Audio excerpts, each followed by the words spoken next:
mean, seriously, how long can we talk about Saran Wrap for, right? Oh, well, how long can we go on any topic for? All right, here we go. Welcome to episode 94 of the Canadian Prepper Podcast, recorded November 29th, 2020. My name is Ian, and I live on Vancouver Island. I'm an outdoor enthusiast, sport shooter, and my farmer's designated handyman. Oh, that's me. Hi, I'm Alan. I'm a safety trainer, first responder, security expert, and overall safety nerd. I'm not Eric from Nova Scotia. I'm a Canadian Armed Forces veteran, volunteer firefighter, and platoon captain, and also a volunteer search and rescue technician and prepper. I've been preaching and living the prepper lifestyle to varying degrees for the last 6 years or so. I think you're next, too. I think I'm next. Yeah. Alan's that's next. me, guys. Sorry. Ah, dang it. Okay, I'll take care of that one then. If you want to help support the show and keep the Canadian Prepper Podcast on the air, buy some swag. We have both Canadian Prepper Podcast t-shirt and the Tactical Velcro patch at www.prepperpodcast.ca. All proceeds help keep the lights on and the backup generator fueled. And if you're enjoying the show, please take a few minutes to like us on Facebook and submit a review on iTunes. Also, we want your feedback, good or bad, or if it's just a topic you want us to cover, you can email us at feedback@prepperpodcast.ca. And just for the record, Ian was right. That was me. I was looking at the wrong spot. Sorry. Hugues would have picked up on it, but not Eric, you know. Yeah, there's that new guy, right? Yeah. His first show. So Alan just got called out, folks, so that's why we're just down to two all of a sudden. So we have some cling wrap content for you this episode. That's the best I can do today. We're going to start off with some preparedness-related news. Next, we'll let you know what we did for preparedness since our last episode. Then we're going to get into the main topic, which is the survival uses of Saran Wrap and cling wrap. This is a listener request. We're not sure how we're going to pull this one off, but we'll see if we can talk about it for a few minutes. Anyways, news time. Did you have anything right off the bat for news? I had one thing, yeah.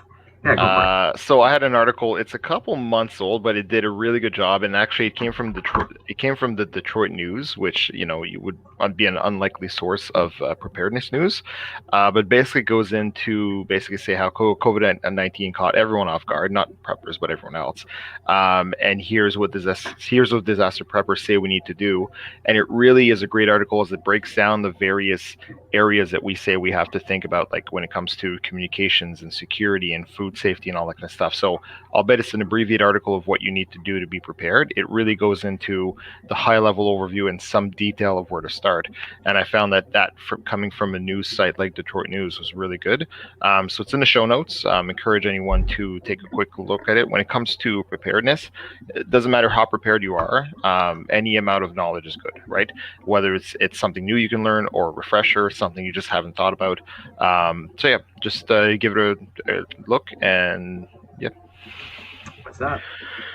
All right. As for myself, so as everybody knows, actually these new articles are a couple of weeks old because we had missed the show last week there. But anyways, Manitoba entered a lockdown, so no big surprise there. Everybody knows about that.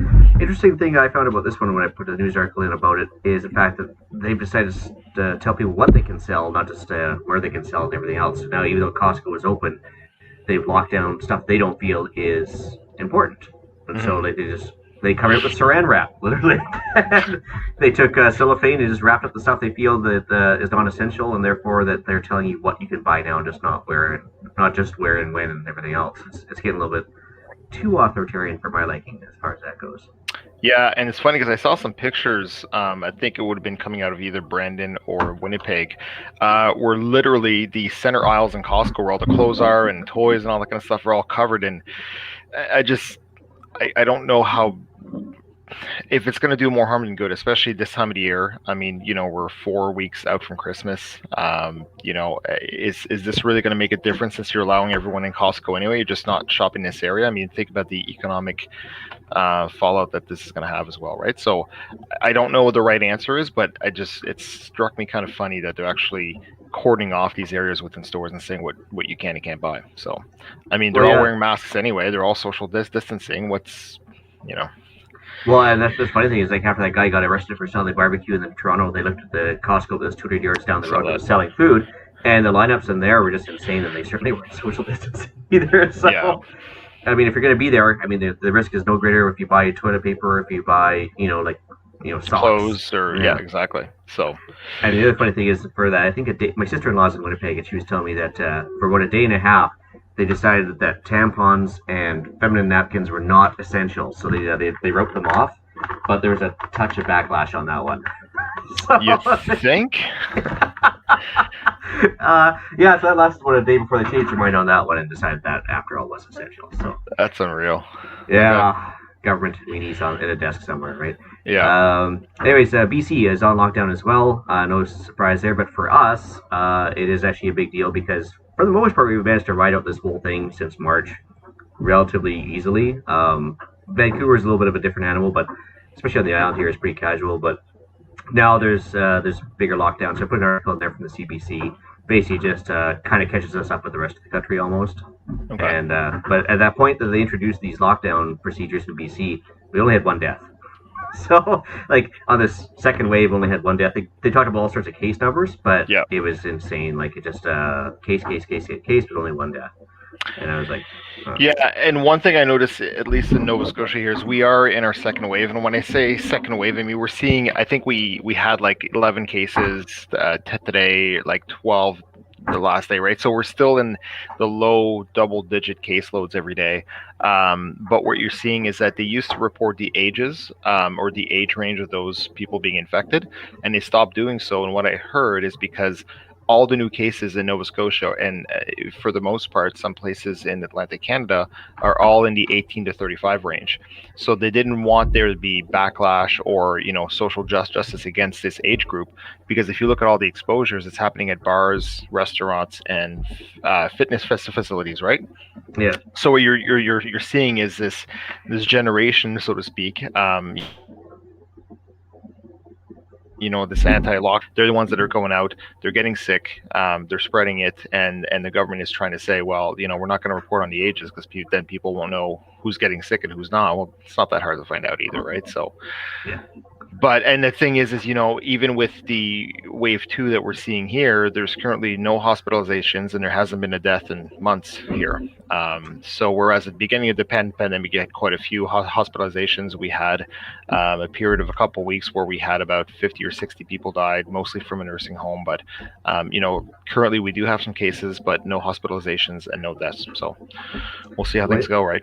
Yeah. Yeah, I mean, listener Jason brings up a good point there that if you're watching CTV News, they had 2 big pages up that showed total deaths in Canada and total deaths in nursing and palliative care homes, and the difference was 250. So basically, if you weren't in a nursing care home or a palliative care, you're probably okay. And we've done a whole lot of damage to the economy for 250 deaths. Not that I want to belittle those 250 people, but I'm just saying, like, it's a numbers thing when you think about fentanyl overdoses, car accidents, tuberculosis in the reserves, and everything else. I mean, there's way higher death counts from other sources, right?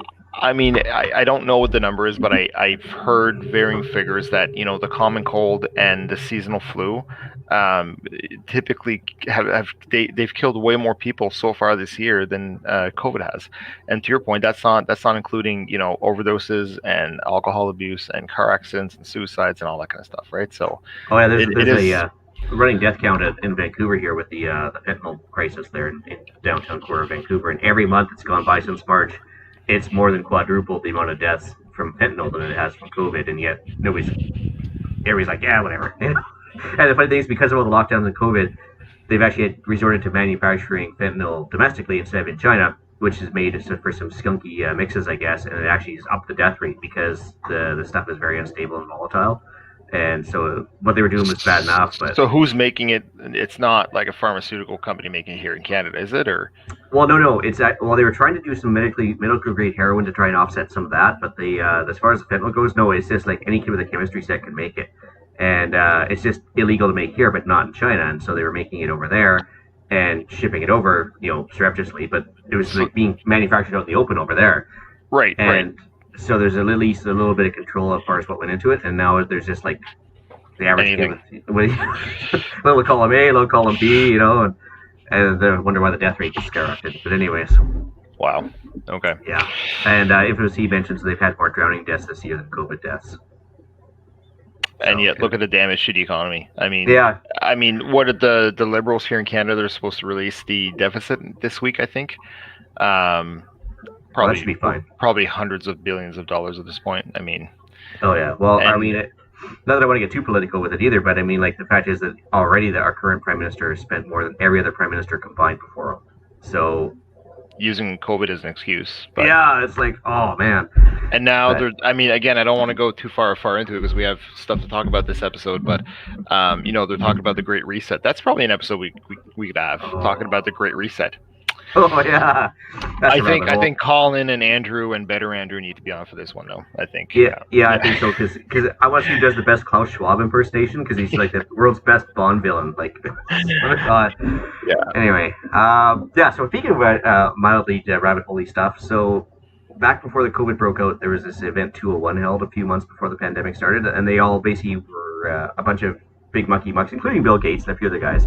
We're sitting around wargaming about what would happen if a pandemic spread across the world. And lo and behold, 2 months later, of course, COVID-19 came along. And everybody was like getting their panties in a twist over the timing on that one. But the interesting thing is now the same people that brought you that have decided to do a war game on a digital pandemic. And they use the words digital pandemic. And basically it boiled down to cyber attack, creating power outages and banking crises, and this and the other thing. And so now they posted that one up and said, this is what we think is going to happen next. I'm like, swell. So there's a link in the show notes for both of those, the original Event 201 and the Cyber Polygon is what they're calling it. I don't know. I'll go take a look at that. Yeah. Yeah, it gets a little bit weird after a while. You start to, it's almost like they're telegraphing it. Yeah. Anyway, another little article I want to throw in there is the city of Calgary, which has already gone down the rabbit hole with this COVID thing a little too much for my liking. That they decided to up the ante a bit, and they decided to actually hire another 700 peace officers to hand out tickets specifically for COVID. They said it's a temporary measure, but they also said income tax was temporary. Yeah, so 700 extra officers just to hand out COVID tickets up to $1,000 a pop. Something tells me those 700 officers, I'm sorry, are probably not going to be temporary. That's going to be a permanent addition to the police force. That's a great revenue generator, isn't it? Yeah, 100%. Yeah, so that's pretty much all I had for this week for the news. What we did lately for preps. Yeah, so I've started my annual or biannual, whatever you want to call it, purging of unused electronics. So there's quite a few things that I don't use that I've started to purge since they're still worth something. So I may as well get some money for them while they're still worth something. And I'll be consolidating a lot of individual systems into a Dell PowerEdge rack-mounted server that I've recently acquired. So this is going to be for the nerds on the show. So Alan and Eric, and so I'll be running Proxmox and then running some VMs for like OpenVPN, FreeNAS, and Pi-hole, just to enhance the network security. I'll also be ripping the network apart. I'm currently in the process of designing a new one along with an updated network topography to just give me some better coverage around the property as well as some enhanced security. So it's a lot more work than I'd like to do, but it's something I kind of nerd out on. So, yeah, that's what I'll be doing over the course of the holidays. I'm still trying to get the computer to print a PDF document from here to there, and I'm having trouble with that. As far as myself goes with what I've done for preps, honestly, it just I've been working like crazy. I had to do some recurrent training. I had basically a day at home to kind of like get some makeup with the wife, and then get some car work done, play catch up on the feed and stuff. And I had to go right back to work, and I literally just got back later this morning. So, yeah, I have not done a single thing this week at all. Do you have some time off coming up, or is it going to be busy for the holidays? Well, believe it or not, for the first time in 20 years on the job, I actually got Christmas off on vacation, no less. So, which is just some time for my kids to go to university, of course, because they've never had Christmas with me. So, but luckily they're doing university from home, so it's all good. But yeah, no, actually, this is a little bit of a busy stretch up until about the 10th, and then I'm pretty much off. So. Oh wow, that's good. Yeah, no, it's going to be good. So I'll just have to kind of put my head down and power through it and be done on my way. That's good. All right, main topic time. So this is a bit of an odd one, I know.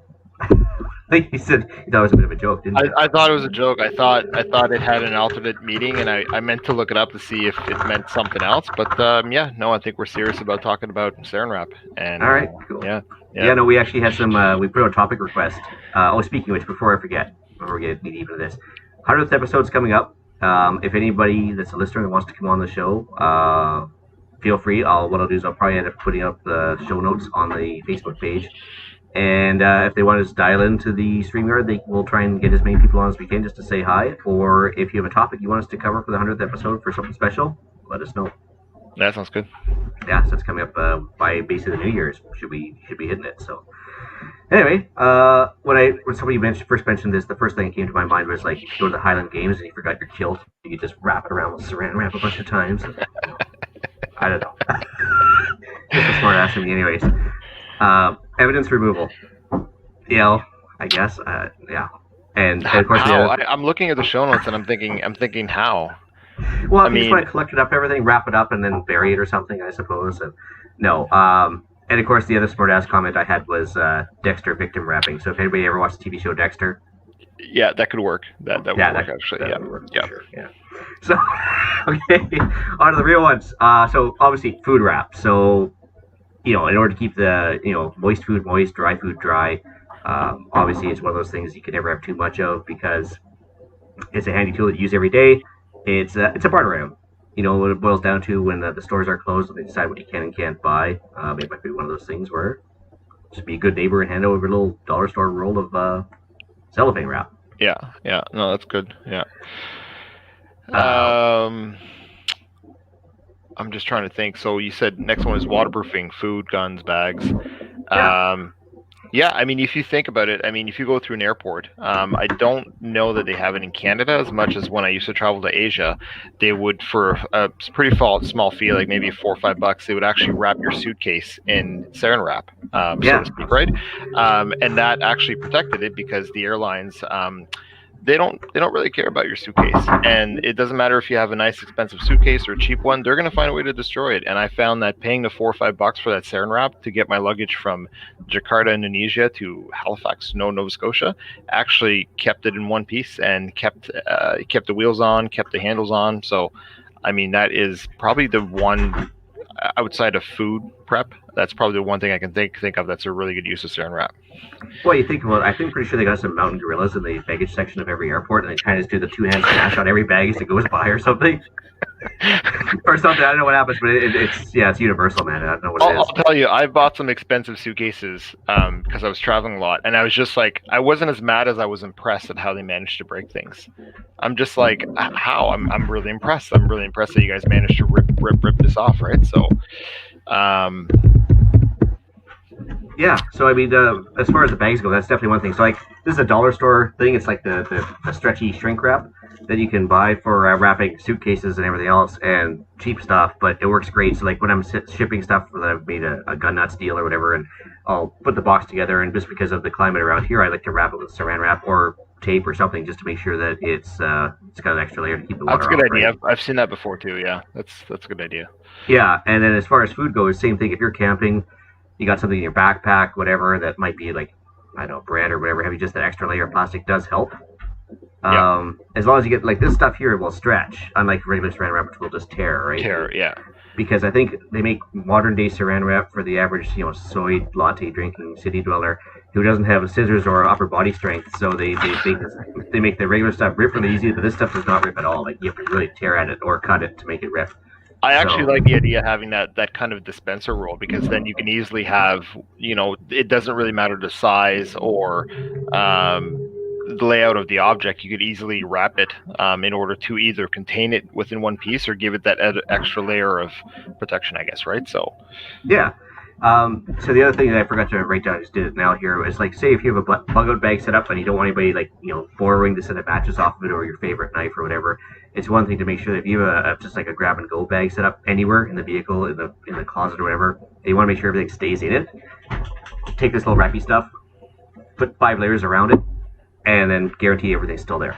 And you'll know if somebody's been into it, right? Somebody would have to undo it in order to get to it, yeah. If they really want those granola bars or whatever, they're going to have to prove that they took it. So the other thing I was going to say for people who live in the colder climates, extra layer of insulation for the windows. So if you are stuck, power outages, whatever, and you don't know what else to do, get some double-sided tape with a Saran Wrap. It'll help better than nothing. If you don't have any poly or anything else, you just get a little extra space there. Now, what was funny is having lived in Ontario and Quebec for the early part of my childhood, I remember my father putting up the Saran Wrap on the windows.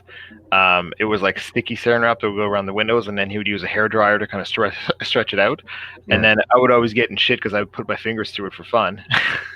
Well, you're a kid, right? That's what I was a kid. So, but yeah, I remember. But I mean, that's when we had single single pane windows. Now it's all double pane, gas filled, vinyl windows and all kind of stuff. So really, there's no need to do that in modern constructions. But I remember my father having to put that. He didn't have to do it, but I guess he just So well, some of those, even the newer windows now, though, when they get like 15, 20 years old, the gas goes out, the seals break, and before you know it, it's not as insulating as well as it should, right? Yeah. Since is your microphone laying on your desk? Your headset mic isn't working from the sounds of it. Uh-oh. Well, at least somebody told me. Oh, I can hear you fine. Oh, really? Yeah. Okay. Yeah, no, it says I'm using the USB mic, so that's good. All right. Let's see here. What else do we have? Package security, we mentioned that, and shipping. It's light, waterproof, and cheap. So for a prepper item and everything else, I mean, dollar store, like I said, and you get a big ass wrap of it. It's pretty good. Yeah. It is certainly light. It is certainly waterproof. Thank goodness for the oil patch, or else we wouldn't have it. One of the listeners here mentioned temporary speedy wound care, dress appropriately. That's a good point, because I know what we've done for at least in training. Haven't had an opportunity to do in real life, but like if you had, depending on the type of wound that you had on like a limb or something, or even if you had it on your torso, you can put a moistened dressing, like a 4x4 dressing, and then basically put Saran Wrap around the torso to keep the area clean and to keep dust and dirt and all that kind of stuff out of there. So you just reminded me of something else, but you jumped about three spots ahead of me there. Oh, I did. No, that's good. So yeah, they come in large rolls. Wound, yeah, sucking chest wound. Yeah, but so anyways, large rolls available at Costco. There's big ass resonite ones that are about 1.5 feet wide, about 2 years worth in every single roll of it. Super cheap. And I know that I think if you go to like Uline or Acklands Granger, at least here in Canada, places like Harbor Freight, Princess Auto as well have them. You can buy the big, like they're like 2 foot long rolls, and they use those for packaging pallets, right? So I think the Kirkland one would be a really good value depending on what you're trying to do with it. But I think if you get the big rolls that you can do actual pallets with, that might be good for things like you were saying, like a bug out bag and all that kind of stuff, right? Because I mean, it's literally like 2 feet wide, so. Mm-hmm. The other thing I had was so like expedient repairs. If you have to hold 2 pieces of wood together or 2 pieces of metal or whatever, just like duct tape, put enough layers on it, it'll be good, right? Stick, yeah. It'll hold it together. I was actually waiting for Alan to like groan at this one, but he can groan later on when he's listening to the podcast. So thoughts on splints? I was thinking of like as a field expedient splint for first aid. A couple of sticks down the side. Yeah, if you had a rigid object. Yeah. So if you had a rigid object of any kind, could be, fairly straight tree branches. Things like, if you think around your house, like broomsticks, hockey sticks, anything of the sort. And then you basically would basically, I mean, if you don't have it, what you can do is you can use the other limb, right? So if you have, if you had to splint a leg, if you don't have a hockey stick or broomstick, a branch or anything, you would use the other limb in order to do that. But the Saran Wrap is really effective in that, because if not, then we're using straps, or we're using objects that kind of have the ability to, or the tendency to pinch a certain area, whereas the Saran Wrap evenly distributes the amount of pressure being put on that limb. So yeah, that's a really good point. Yeah. So the last one I had was like we mentioned, the lung damage. So if you have a sucking chest wound or anything else, there is technically a use for it, as long as it's thick enough that it's not going to suck into the lung. But you could probably do a couple layers, I would think. I mean, depending on the quality of it, if you get dollar store Saran Wrap, I don't know if I want to trust my life with it. But I mean, if you kind of folded it over on itself a few times, you add some layers, and then you would add some thickness, I guess, right? So that can probably work. Tape 3 sides of it, and you're on your way. I think they're saying 4 now. It used to be 3, but it's 4. Yeah, Oh. I don't know why, because I'd have to look it up. Another listener, Philip, stretch a piece. Yeah, I've done that before. So stretch a piece under the toilet seat. Somebody goes to use the bathroom, they're left with quite a mess. Yeah. I can't say I haven't done that. College is so mean. Another listener said here, a splint and a weight loss program all in one. And you know what? This is not to be laughed at, because a couple years ago there was a fitness program, like one of these fly-by-night companies, like these triangle multi-level marketing, and it was like, I think it was called And It Works. And what it was is basically this really overpriced Saran Wrap that you had to wrap around your stomach for 3 hours. And when you took it off, it looked like you lost weight. But in essence, it just compressed your whole torso for 3 hours. And then when you took it off, you look better than you did when you put it on. But it's like, people, it's Saran Wrap. I mean, just, yeah, anyways. Well, of course, you'd also probably sweat out about 3 gallons of water at that point. It's not really. Right. I mean, it's like a sweatsuit, right? I mean, you're not. What people go through, yeah. No, that's pretty much all I had. I did my best. I got about 20 minutes out of it for that. You got a lot more than I did. But I mean, in saying that, like I said at the beginning of the episode, I really thought this was going to be a joke. But when you think about it, I mean, other than the food preparation, which is what typically it was designed for, I think there's a lot of uses that could really come in handy, especially when it comes to wrapping things, like you said, the bug out bag, wrapping items together, splinting limbs. Yeah, no, there's a lot more uses than you think of when you first think of what you can do with Saran Wrap, right? So it's just like duct tape isn't just for ducks. That's right. Yeah. That's right. Podcast challenge time. Sure. I'm really racking my brain trying to think if there's anything you could do with this stuff. Yeah. I mean, yeah. I mean, I could think of the waterproofing aspect as well for some items, but I don't know that would be better than putting in like a vacuum seal bag or something like that, right? So I think it has its limitations as well. So cool. If you want to handle that. So podcast challenge, not Eric. So buy some Saran Wrap and send us some ideas on how you use it and what you did with it. Bonus points if you have pictures or anything you can show us. I mean, an image goes a long way. But yeah, we'd love to see it. Upcoming events, BC Sportsman Show, which is March 5th to 7th, 2021. Still scheduled, I guess, not canceled or not yet. Okay. Okay. And then the link is in the show notes. It's bcsportsmanshow.ca/attend. All right. As far as the other thing goes, the 2021 Gunnie Girl Calendar is now for sale. Links in the show notes to the CCFR's webpage, which is firearmsrights.ca. And all proceeds for the calendar sales go help fund women's shooting sports, but they also give you a chance to buy or to win free stuff because they're actually like a serialized calendar. So register the calendar, you might win a gun or two, which is awesome. Cool. Yeah. Full Monty program, Saran Wrap, and chocolate bars. Yeah, I don't know what that is. Well, the full Monty's going naked, but yeah, Saran Wrap and chocolate bars. Yeah. Shout outs. So since I'm not Eric, I'll go with Eric's shout out, which is for a new Patreon, which is Better Andrew. So thank you, Better Andrew, for subscribing to our Patreon. Right on. I got a shout out for a new listener, Steven. And that's pretty much it for all I had that. Let's see here. Shameless plug. We got to follow the Amazon link. So there's an Amazon link in the show notes. So if you happen to go to Amazon, you don't have to buy what's on that page, but just do your searching from there and buy with it.